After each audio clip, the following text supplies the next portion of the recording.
a lot of rain. And that was approximately 10,000 years ago, which matches the Osirian temple at Abydos. These blocks here consist of the Sphinx temple. They're the blocks that were removed from the side of the Sphinx to carve the Sphinx out. Now, if you were removing blocks from the Sphinx enclosure to build a temple in front with the blocks, would you use 100-pound block, 500-pound block, maybe even 1,000-pound block? Even like 3 or 4 tons pound blocks. That would start becoming a problem with our current technology, especially in the sand, and especially if you got to stack them. Okay?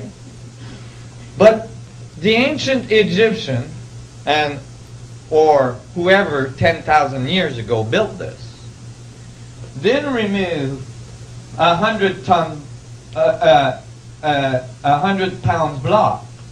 They removed 200 tons block. And we know that they were removed from the enclosure because the stratification of the layers of rock matches where they were removed from, and you can actually tell which rock came from exactly where in the enclosure. 200 tons. See, this is a little person here. See what I mean? Yeah. It's not trivial. You don't just grab a 200-ton block with your buddies and move it over there. The current we actually at this time lift about 200 tons with the largest land crane on earth.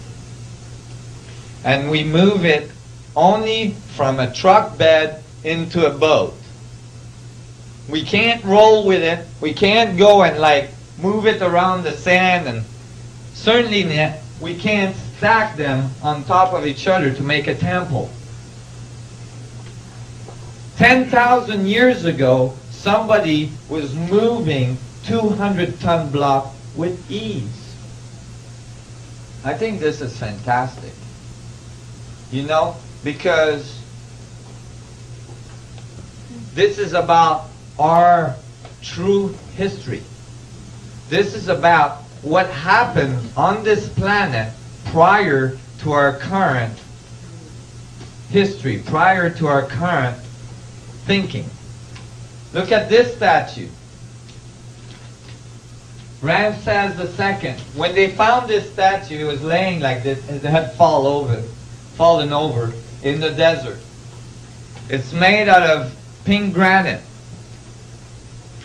It's perfectly polished with copper tools. And this is a person beside it.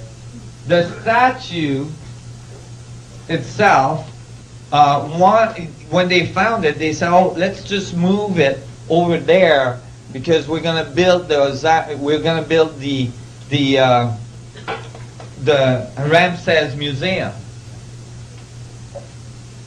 So the engineers came and they said, "Well, okay, but then we'll have to cut it in pieces because this thing is approximately 1,000-ton solid block of granite. 1,000 ton. That is 5 times more than what we can lift today with a land crane. So instead they built a museum around it. It was much easier. This is not the only 1,000-ton block that was found. The pillars on each side of the entrance of temples in Egypt, they are called obelisks. Many of them were in excess of 1,000 tons. And they all come out, all these large objects come out of a quarry that we know where it is. It's hundreds of miles up the Nile. And the quarry is on the other side of the Nile over a mountain range. Okay? When you ask archaeologists, how did this get there? They say, they cut a trench from the Nile across the mountain range into the quarry. And then they let the water in, and then they picked up the object, they stuck it on a barge, and they floated it down the Nile. But there's no evidence of that trench ever being cut. How do you lift up a 1,000-ton object and put it on a barge without sinking it? I mean, that is just not appropriate. It just doesn't happen.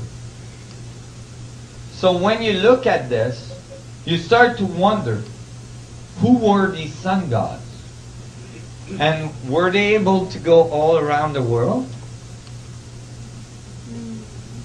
Under the water in Japan, recently, pyramids were found. These pyramids are at 19.47 latitude. They're enormous pyramids. All the fishermen knew that they were there, but they didn't think it was important, so they didn't tell anybody. And here is another picture of these slabs. They're huge. They're huge blocks. What's really interesting about those is that, you see, you can't date a pyramid. You can't date a monument, because carbon dating only carbon dates. You need carbon. Rock doesn't have much carbon in it. Not enough to date it. It has silica, and it has, a certain rate of decay and all this. You can date how old is the rock, but that won't tell you when it was cut and assembled into a pyramid. Okay? So actually, archaeologists don't date the monuments. They just find the bones of this poor fellow beside it, or they find a fireplace beside it or something, and then they carbon date that. And they say, oh, it's this dude that built this thing. You see?